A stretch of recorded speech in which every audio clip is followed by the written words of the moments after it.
Hello दोस्तों, आज मैं आपके लिए एक बहुत ही इंटरेस्टिंग कहानी लेकर आई हूँ। एक माँ की कहानी। माँ छोटे बच्चे के पास बैठी थी। वह बहुत उदास थी और डर रही थी कि कहीं मर न जाए। उसका नन्हा चेहरा पीला पड़ गया था और आंखें बंद थीं। बच्चा कठिनाई से सांस ले पा रहा था। कभी इतनी गहरी सांस लेता था जैसे वह आहें भर रहा हो। तब माँ पहले से और अधिक उदास हो जाती थी। दरवाजे पर दस्तक हुई और विनीत बूढ़ा आदमी अपने को किसी चीज में लपेटे अंदर आया। उसका ओढ़ना घोड़े के बड़े कपड़े जैसा था, जिसे वह अपने आप को गर्म रख सके।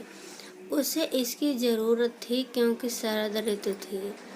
बाहर हर वस्तु बर्फ से ढकी हुई थी और हवा इतनी तेज चल रही थी कि चेहरा कट रहा था।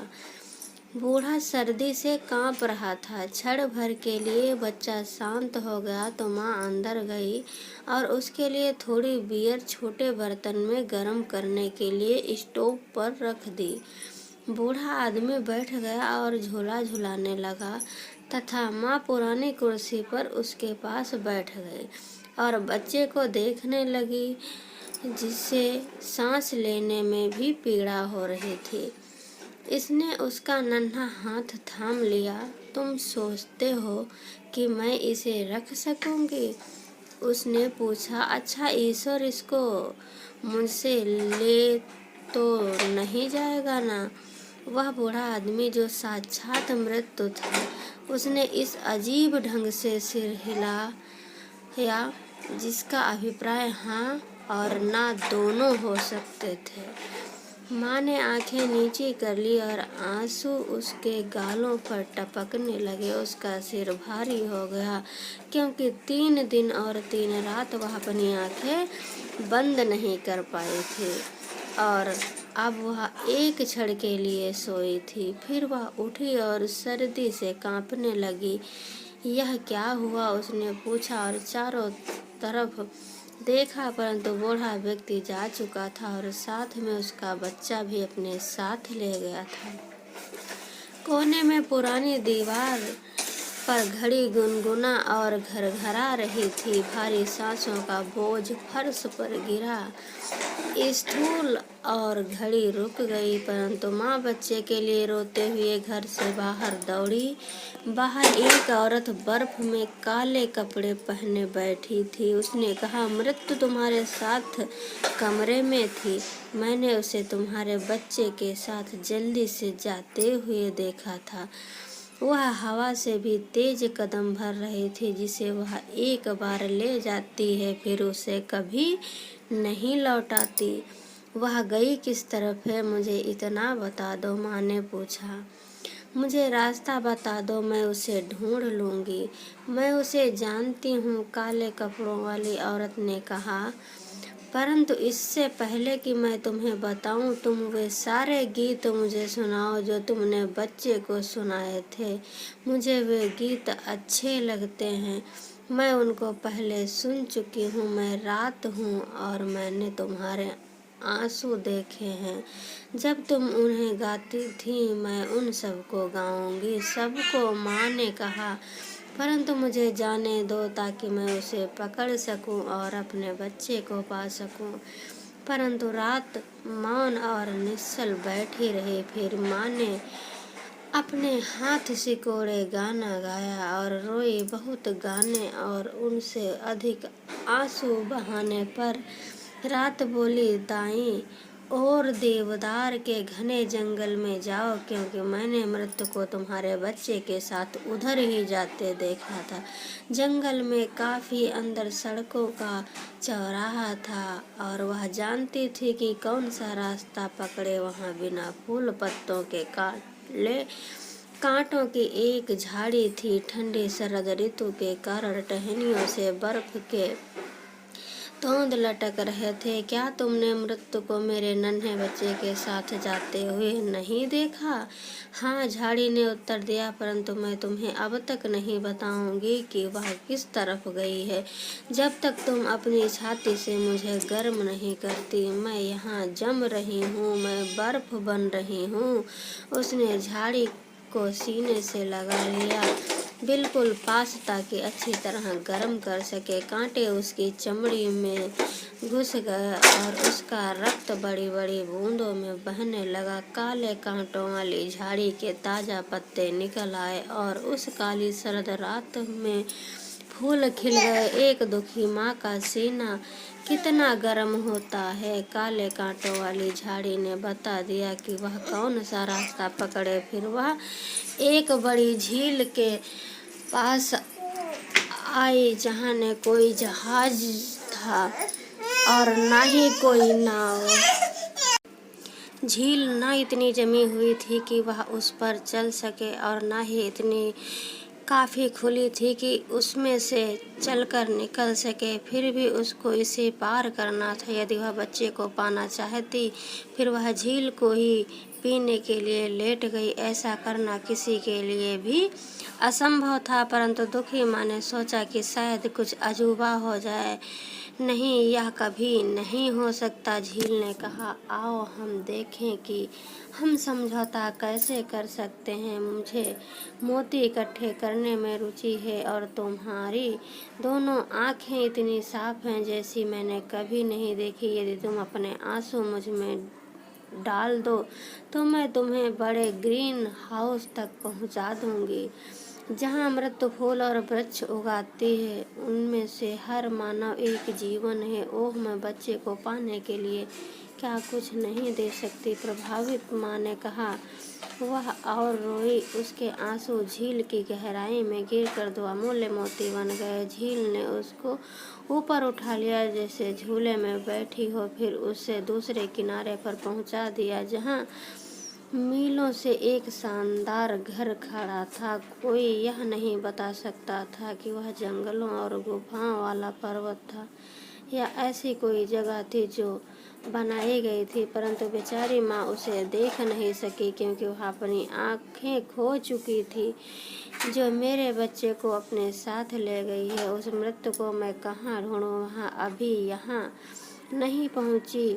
भूरे बालों वाली बूढ़ी औरत ने कहा, जो मृत्यु के शीशे के मकान में इधर उधर ध्यान से घूम रही थी। तुमने यह रास्ता कैसे ढूंढा और किसने तुम्हारी सहायता की है? अच्छे ईश्वर ने मेरी सहायता की है, उसने उत्तर दिया। वह कृपालु है और तुम भी कृपालु होगी। कहाँ मैं अपने बच्चे को कहाँ ढूंढूं? मैं नहीं जानती, बूढ़ी औरत ने कहा, और तुम भी देख नहीं सकती हो। कई फूल और वृक्ष रात को मुरझा गए हैं। मृत्यु आएगी और उनका जल्दी पुनरारोपण करेगी। तुम भली प्रकार जानती हो कि क्रमानुसार प्रत्येक मानव के पास जीवन वृक्ष अथवा जीवन पुष्प हैं।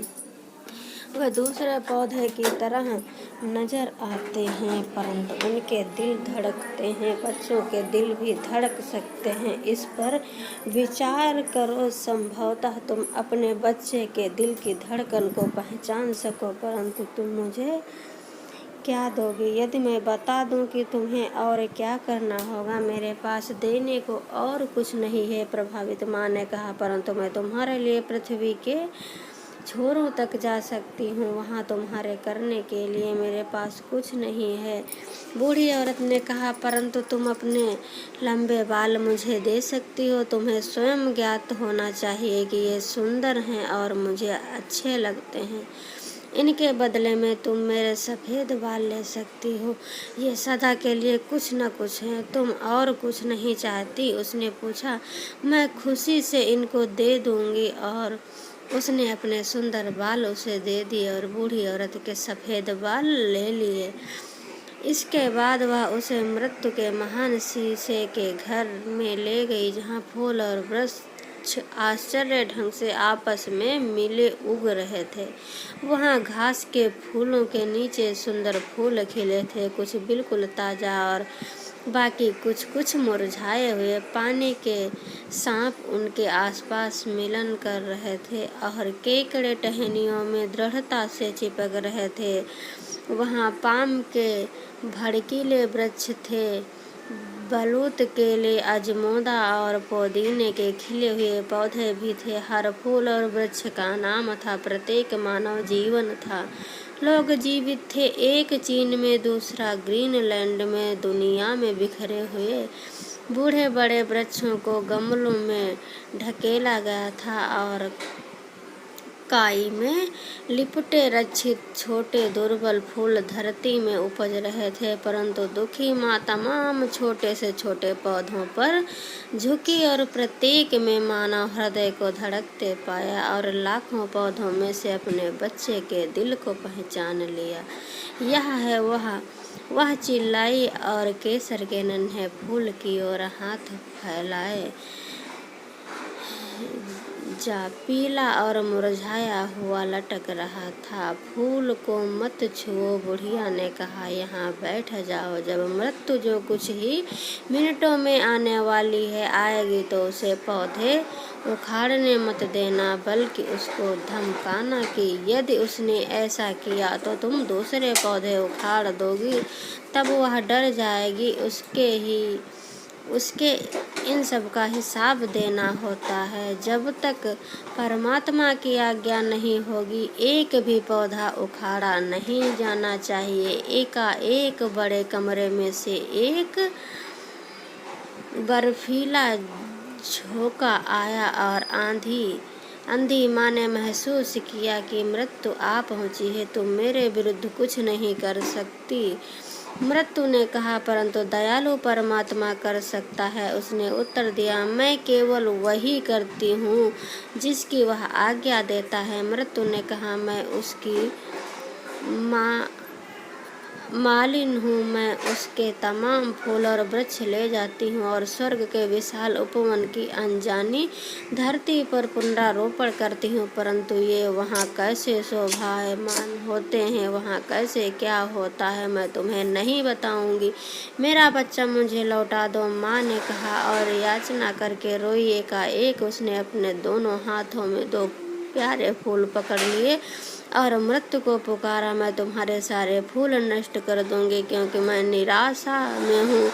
उन्हें हाथ मत लगाओ। मृत्यु ने कहा, तुम कहती हो कि तुम दुखी हो और एक दूसरी माँ को दुखी करने पर तुली हो। दूसरी माँ विनीत औरत ने कहा और फूलों को छोड़ दिया। यह दूसरी माँ आंखें हैं। मृत्यु ने कहा, मैंने उनको झील से निकाला है, ये तेजी से चमक रही थी। मुझे मालूम नहीं था कि ये तुम्हारी हैं। इन्हें वापस ले लो, ये पहले से ज़्यादा साफ हैं।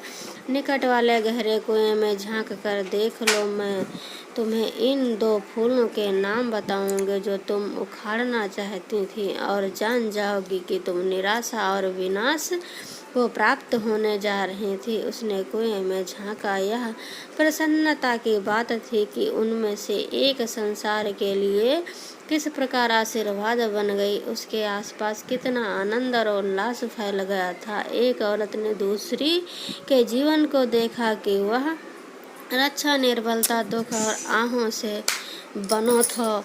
दोनों ही परमात्मा की इच्छाएं हैं। मृत्यु ने कहा, इनमें से छत भाग्य कौन सा फूल है और कौन सा भाग्यवान, यह मैं तुम्हें नहीं बताऊंगी। मृत्यु ने कहा, परंतु तुम्हें इतना मालूम होना चाहिए कि इन दो फूलों में से एक तुम्हारे बच्चे का है।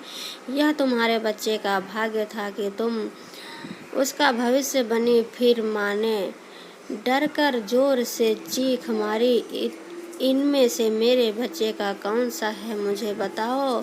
मासूम बच्चे को छोड़ दो, इन तमाम दुखों से मेरे बच्चे को मुक्ति मिल जाए। बेशक इसे ले जाओ, इसे परमात्मा के राज्य में ले जाओ। मेरे आंसुओं को भूल जाओ, मेरी प्रार्थना को भूल जाओ और उस सबको भूल जाओ जो मैंने किया है। मैं समझ नहीं पा रही हूँ। मृत्यु ने कहा, क्या तुम अपना बच्चा वापस चाहोगी या मैं उसे ऐसे स्थान पर ले जाऊं जिसे तुम नहीं जानती। फिर माँ ने हाथ मले और घुटनों के बल गिरकर प्रार्थना करने लगी,